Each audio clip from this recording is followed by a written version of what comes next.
8월 6일 화요일 빌립보서 2장 19절부터 30절까지의 말씀입니다. 바울은 17절, 18절에서 자신의 헌신적인 의지를 나타냈었지요. 17절에 이런 문장이 나와요. 내가 여러분의 믿음의 제사와 예배에 내 피를 붓는 일이 있을지라도 라고 하는 표현 말입니다. 구약의 제사 방법 중에 전제라고 하는 것이 있는데요. 전제에는 번제와 소제를 드릴 때 함께 드리는 제사인데요. 특징은 잔에 담은 포도주나 독주를 제단에 부어드리는 제사를 말합니다. 전제는 보통 포도주를 쓰는 것이지만 때로는 기름이나 물을 부어 전제로 삼기도 하는데요. 창세기 35장 14절에 보면 족장시대의 야곱이 기름으로 전제를 드렸다라고 하고요. 또 출애굽기 29장 40절에 보면 광야 시대의 이스라엘 백성이 제사장 위임식 때나 제사를 드릴 때 포도주로 전제를 드렸다고 하는 말씀도 나옵니다. 역대상 29장 21절에 보면 왕정 시대의 다윗이 1000번제를 드릴 때도 전제를 드렸고요. 또 선지 시대에도 일반 제사에서 전제를 드렸다는 말씀들이 나오곤 합니다. 즉 바울은 교인들의 믿음 곧 희생적인 섬김을 제물로 보고 자신의 헌신을 그 위에 더하는 포도주로 본 것입니다. 바울은 예수 그리스도의 복음을 전하다가 감옥에 갇히게 되었어요. 그는 감옥에서 재판의 결과가 어떻게 나올지 알 수 없는 상태에 있었습니다. 바울은 그런 상태에서도 빌립보 교인들이 모두가 예수 그리스도를 본받아 겸손으로 한 마음을 품어 공동체적 구원이 잘 이루어지기를 소망했습니다. 교회 공동체의 구원만 잘 이루어진다면 마치 전제에서 포도주를 부음같이 자신의 피를 흘려도 기뻐하겠다는 것이지요. 바울은 교인들의 믿음 곧 희생적인 섬김을 제물로 보고 자신의 헌신을 그 위에 더하는 포도주로 본 것입니다. 그래서 17, 18절 현대어 성경을 보면 이렇게 번역되어 있어요. 여러분의 믿음을 제물로 하나님께 바칠 때 내 피를 그 위에 쏟아 부으라고 할지라도 나는 기꺼이 그렇게 할 것입니다. 여러분을 위해서 내가 죽지 않으면 안 된다고 할지라도 나는 기뻐할 것입니다. 바울은 빌립보 교인들이 그리스도를 본받아 희생적인 삶을 사는 것을 통하여 주님의 교회가 잘 된다면 자신의 희생과 헌신에 대한 보람과 기쁨이 되리라고 생각한 것입니다. 바울의 정신을 잘 엿볼 수 있는 대목이 아닐 수 없습니다. 앞서 빌립보서 1장 21절에도 이는 내게 사는 것이 그리스도니 죽는 것도 유익함이다 라고 했습니다. 바울은 빌립보 교인들도 바울과 같은 한 가지 정신으로 살기를 원했던 것이지요. 나누어 가지기를 원했습니다.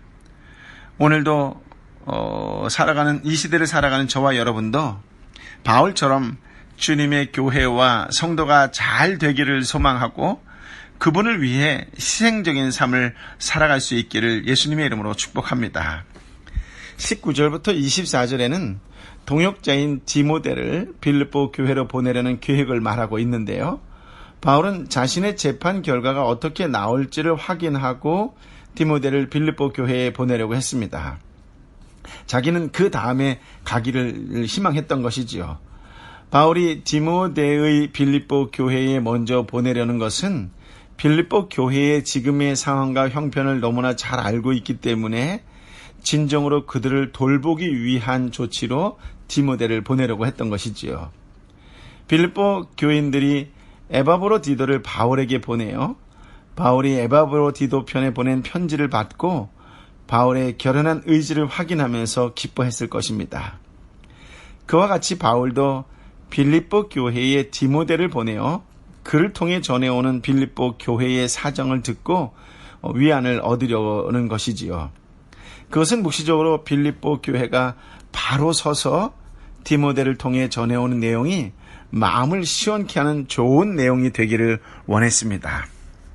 아울러 바울은 빌립보 교회에 보내려는 계획을 말하면서 디모데를 선택한 이유를 밝히고 동역자인 디모데의 진실한 희생적 신앙을 부각시키고 있는 것이지요. 19절, 20절 말씀을 함께 읽어볼까요? 내가 주 예수 안에서 디모데를 여러분에게 빨리 보내고자 하는 것은 나도 여러분의 형편을 알고 마음의 시원함을 얻으려는 것입니다. 디모데와 같은 마음을 품고 여러분의 형편을 진정으로 돌볼 사람이 내게는 아무도 없습니다. 20절에 보면 디모데와 같은 마음을 품고 라는 문장에서 이때 같은 마음이라고 하는 것은 같은 정신, 같은 심정 이런 뜻입니다.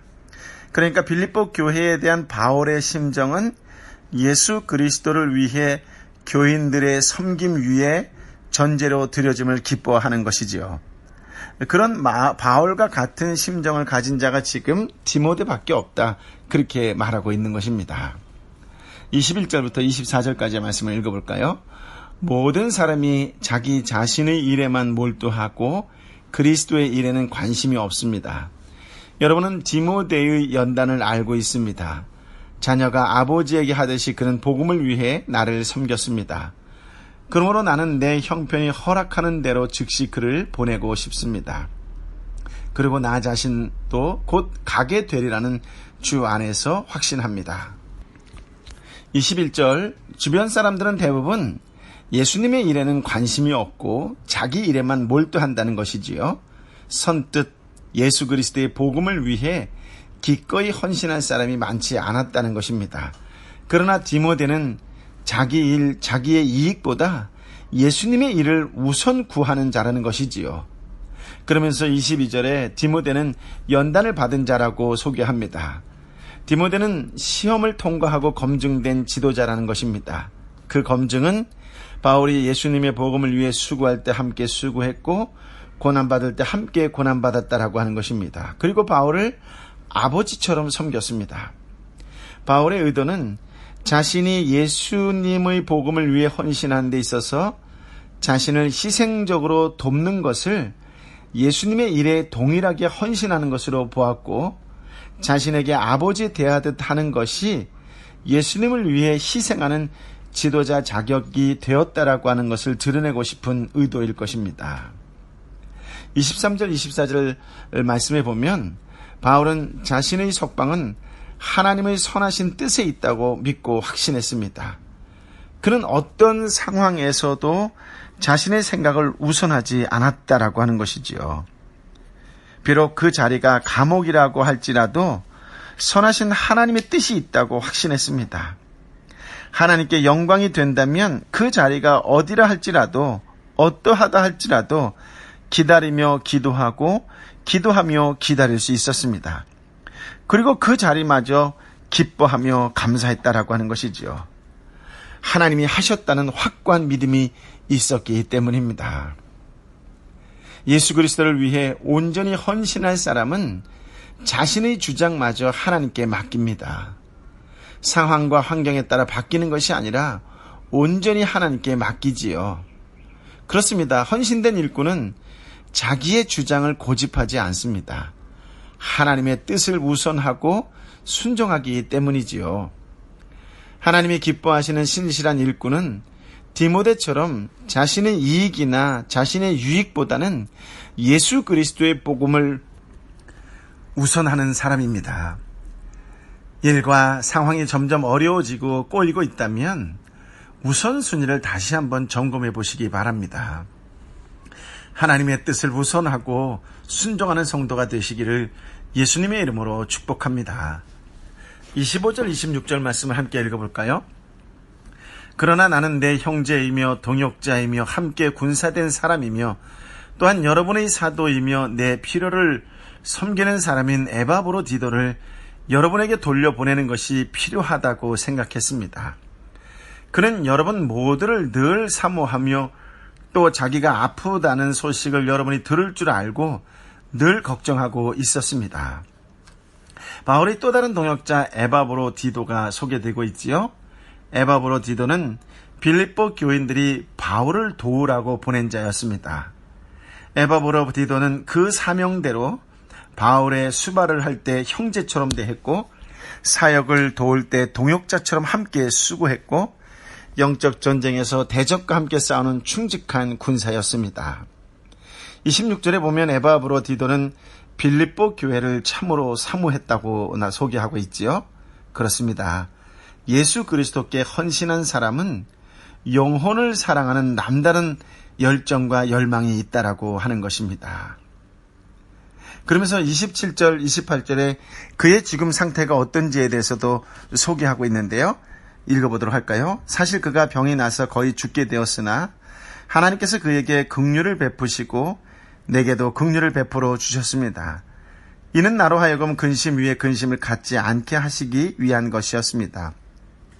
그러므로 나는 여러분이 그를 만나 다시 봄으로 기뻐하고 나 또한 마음의 고통을 덜기 위해 그를 급히 보냅니다. 에바브로디도는 예수 그리스도의 복음에 얼마나 헌신했던지 과로로 병을 얻게 되었습니다. 거의 죽게 될 지경까지 이르렀다고 소개하고 있지요. 에바브로 자신이 병들었을 때 빌립보 교인들이 그 소식을 듣게 되었다는 사실을 알고 에바브로디도는 근심했습니다. 왜냐하면 빌립보 교인들이 자신의 병든 사실을 알게 되면 염려하고 걱정할까봐 그랬던 것이지요. 그렇습니다. 에바브로디도는 자신의 병든 것이 교회에 누가 될까 걱정을 했던 것이지요. 그러나 하나님은 복음에 헌신한 일꾼을 외면하지 않으셨습니다. 하나님은 죽음의 위치까지 갔던 에바브로디도에게 긍휼을 베푸시어 그를 건져 주셨던 것이지요. 그렇습니다. 하나님은 결단코 하나님의 일꾼을 외면하지 않습니다. 긍휼의 하나님은 당신의 백성의 삶을 결코 외면하지 않습니다. 하나님께서는 반드시 그와 함께 하여 주실 것이고 위로하여 주실 것이고 놀라운 말씀으로 회복시켜 주실 것입니다. 결국 회복된 에바브로디도는 빌립보로 달려갈 수 있었습니다. 29절 30절 말씀을 읽어볼까요? 여러분은 주 안에서 큰 기쁨으로 그를 맞아주고 그와 같은 사람들을 귀하게 여기십시오. 이는 그가 그리스도의 일을 위해 거의 죽을 지경에 이르기까지 자신의 목숨을 돌보지 않았기 때문입니다. 30절에 보면 에바브로디도는 빌립보 교인들을 대신해서 바울을 수종드는 것을 그리스도의 일로 여겼습니다. 그 일은 빌립보 교인들이 멀리 떨어져 있었기 때문에 하지 못하니까 자신이 대표로 하게 된 사실을 염두에 두고 병들어 죽게 될지언정 자기 목숨을 돌보는 것보다 더 바울을 섬기고 예수 그리스도의 일에 앞장섰던 것이지요. 바울은 5절에서 빌립보 교인들에게 그리스도의 마음을 품으라고 했습니다. 그리고 그리스도의 마음을 6절부터 11절에서 하나님에 대한 그리스도의 희생적 순종으로 제시했었지요. 그리고 12절부터 30절에서 바울이 자신이 그리스도를 본받아 주님의 일에 헌신적 정신을 가진 것을 본보기로 나타냈고 디모데와 에바브로디도도 예수 그리스도를 본받아 주님의 일에 희생적 정신을 가진 것을 칭찬했던 것입니다. 그렇습니다. 29절 바울은 뭐라고 이야기해요? 그와 같은 자들을 귀하게 여기라고 권면하고 있습니다. 오늘날 우리가 바울과 디모데와 에바브로디도와 같은 예수님의 마음을 품는 사람이 되어야 될 줄 믿습니다. 세상 어느 곳에 있다 할지라도 예수님의 마음으로 사람을 대한다면 그 대하는 사람들이 필경 미소를 짓게 되고 평안을 얻게 될 것입니다. 그 마음으로 사람들에게 다가갈 때에 주변 사람들이 치유되고 돌아오는 역사가 일어나게 될 줄 믿습니다. 그렇습니다. 오늘 그 어느 때보다 예수 그리스도의 마음으로 살아가는 날이 되시기를 예수님의 이름으로 축복합니다. 그 마음은 나의 이익, 나의 주장이나 나의 고집이 아니라 손해보고 희생할 줄 아는 겸손함과 순종함으로 예수님의 일을 드러내고 하나님을 높이는 일일 것입니다. 오늘 여러분의 삶 가운데 그런 하나님의 놀라운 역사가 임하게 되기를 예수님의 이름으로 축복합니다. 주님, 우리에게 이루 말할 수 없는 귀하고 복된 생명의 말씀을 주시니 감사합니다. 얼핏 읽으면 참 쉽다, 간단하다 생각될지 모르겠지만 읽으면 읽을수록 하나님께서 우리에게 소개해준 바울의 일생이, 디모데의 삶이, 에바브로디도의 섬김이 얼마나 위대한지를 깨닫게 됩니다. 그 모든 것을 결단하고 행하시도록 인도해 주신 예수님의 마음을 알게 해주시니 감사합니다. 우리도 예수님의 마음을 품은 사람이 되게 하여 주옵소서. 내 자신의 이익이나 유익이나 내 자신의 일보다 예수 그리스도의 일을 우선시하는 믿음의 사람, 결단의 사람, 행함에 있는 사람이 되게 하여 주옵소서. 영혼을 사랑하는 열망이 회복되게 하여 주옵소서. 이 땅에 너무나 많은 사람들이 아파하고 힘들어하고 뒤틀리고 흐트러진 세상 속에 살아가는 것이 너무나 쉽지 않아 눈물 흘리는 자들이 많은데, 주님, 그들을 외면하고 모르는 척하고 살아가는 어리석은 자가 되지 않고 그들을 예수의 마음으로 품어주고 기도하고 함께 걸어가 줄 수 있는 신실한 예수 그리스도의 동역자여 이 땅의 사람들의 동역자의 삶이 되게 하여 주옵소서. 우리 한 사람 한 사람은 축복의 통로인 줄 믿습니다. 치유와 회복의 통로인 줄 믿습니다. 은혜의 통로인 줄 믿습니다. 그 쓰임받는 통로의 삶을 살아가는 오늘 하루가 되도록 오 성령이여 능력과 권능과 새 지혜로 임하여 주옵소서. 이제는 우리 주님 예수 그리스도의 은혜와 아버지 하나님의 크신 사랑과 성령 하나님의 위로하심이 예수 그리스도의 마음, 그 겸손한 그 마음으로 세상 속에 지치고 힘들고 어려운 자들, 눈물 흘리는 자들을 격려하고 위로하고 눈물을 닦아주며 함께 살아가겠습니다. 그 마음으로 인하여 치유하고 회복하고 주께 돌아오는 역사의 통로가 되는 삶을 살겠습니다. 오늘도 하나님의 사람으로 예수 그리스도의 삶을 따라가느라고 다시 한번 결단하고 결심하고 순종하기를 마음먹은 하나님의 사람들 한 사람 한 사람 머리 위에 저들이 뜨거운 가슴으로 애통하는 심령으로 기도하는 가족과 직장과 아파하는 이웃과 열방의 선교사님과 선교지 위에 이제부터 영원토록 함께하여 주옵기를 간절히 축원하옵나이다. 아멘.